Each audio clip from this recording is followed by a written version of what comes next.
कर रही है वो औलाद कि बाप मरेंगे तो तेरहवीं करनी पड़ेगी। रुपया जोड़ लो पहले से। बाप मरेंगे या माता री मरेगी तो तेरी भी करनी पड़ेगी। पैसे का अमाउंट अकाउंट में इकट्ठा कर लीजिए।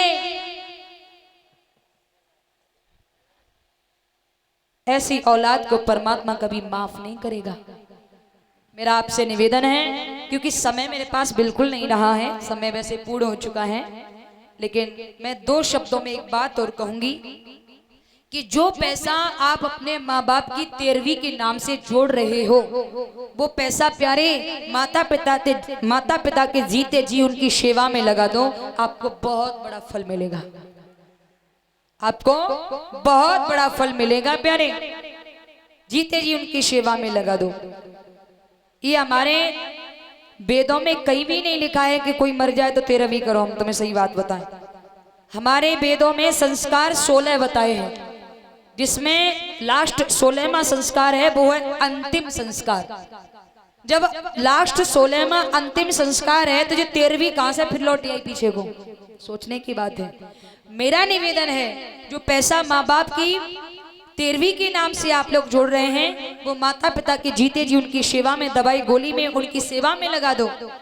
परमात्मा आकर के आपके चढ़ चूमेगा। मेरी माँ, परमात्मा आपके चढ़ चूमेगा।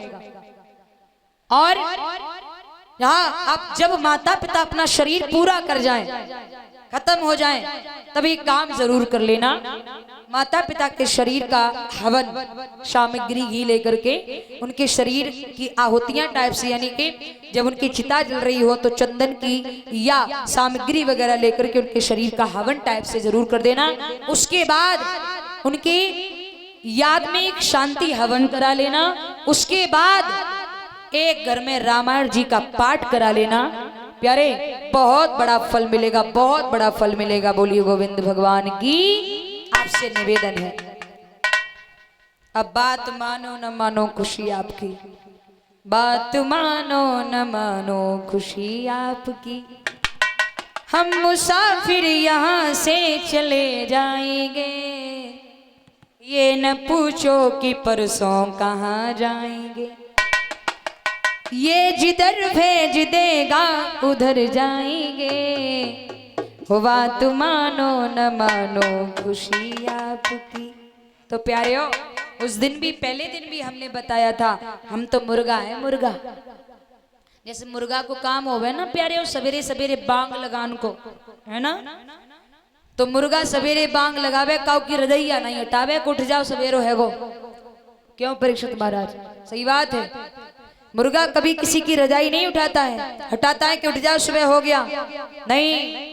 उसका काम है बांग लगाने का, सिर्फ बांग लगाने का। लेकिन मेरी माँ, वैसे ही हम भी आपके यहाँ बांग लगा रहे हैं, लेकिन मेरी माँ ये भी सत्य है, इस शरीर से जो वांग निकल रही है, जो आवाज निकल रही है ना, ये आवाज हर किसी को समझ में नहीं आएगी। किसी को तो उतला होकर के सर से ही निकल जाएगी, कुछ पल्ले ही नहीं पड़ेगा क्या कह करके गई लड़की। और इस आवाज को तो वही सुन पाएंगे जिनके जीवन में लेश मात्र भी अगर सदगुरु का समागम होगा, उनका संग होगा। बोलिए गोविंद भगवान की। वरना